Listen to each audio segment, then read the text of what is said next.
beranggotakan Saya Gilang Erangga Wisayanto dengan NIM 3719310C dan teman saya Fadia Suci Alamsyah dengan NIM 371931004J dan teman saya Astika Putri Haryanto dengan NIM 371931110J dan teman saya Anindi Siva dengan NIM 3719309J. Selamat menonton. Guys, kamu tahu nggak sih diagnosis buat diabetes mellitus itu apa sih? Pemeriksaan utamanya sih ada 3 lang. Yang pertama itu pemeriksaan gula darah sewaktu atau GDS. Terus yang kedua ada pemeriksaan gula darah puasa atau GDP. Terus yang ketiga itu ada pemeriksaan gula darah 2 jam PP. Itu sih lang. Yang pertama ada pemeriksaan glukosa darah sewaktu. Pemeriksaan ini adalah pemeriksaan untuk mendeteksi kadar glukosa secara spontan atau bisa dilakukan sewaktu-waktu. Pemeriksaan ini bertujuan untuk mengukur kadar glukosa dari kapan terakhir kamu makan. Yang kedua, gula darah puasa. Gula darah puasa itu adalah pemeriksaan yang dilakukan apabila pasien semalaman telah berpuasa sekitar 8-12 jam. Nah, pemeriksaan ini itu bertujuan untuk mengetahui apakah pasien itu prediabetes atau diabetes. Yang ketiga itu ada pemeriksaan gula darah 2 jam PP. Pemeriksaan ini tuh dilakukan 2 jam setelah terakhir makan. Tujuan dari pemeriksaan ini sendiri itu untuk mengetahui pola makan pada penderita DM apakah sudah tepat begitu.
Yang pertama itu ada toleransi glukosa oral.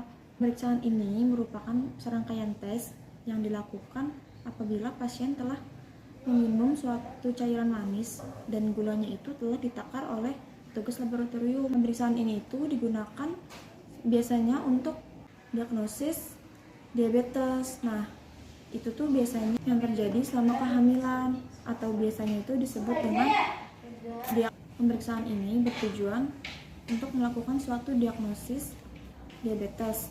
Nah, pemeriksaan ini itu biasanya terjadi pada saat masa kehamilan yang disebut dengan diabetes gestasional. Pemeriksaan penunjang lain yaitu pemeriksaan hemoglobin A1C yang bertujuan untuk mengukur kadar glukosa darah yang menempel pada sel darah merah. Dan juga ada pemeriksaan lain yaitu pemeriksaan gliket albumin yang berfungsi untuk mengukur albumin yang terglikasi, dan ada pemeriksaan lain yaitu gliket albumin yang bertujuan untuk mengukur kadar albumin terglikasi dan menggambarkan rata-rata glukosa darah dalam 2-4 minggu sebelum pengukuran. Harga normalnya diabetes mellitus itu apakah sama semua atau ada bedanya sih? Untuk harga normalnya sendiri sih tergantung pemeriksaan yang dilakukan lah. Contohnya kalau gula darah sewaktu itu harga normalnya kurang dari 140 gram per dl. Terus kalau gula darah puasa itu harga normalnya kurang dari 100 gram per dl. Sedangkan gula darah 2 jam PP itu harga normalnya kurang dari 140 gram per dl lah.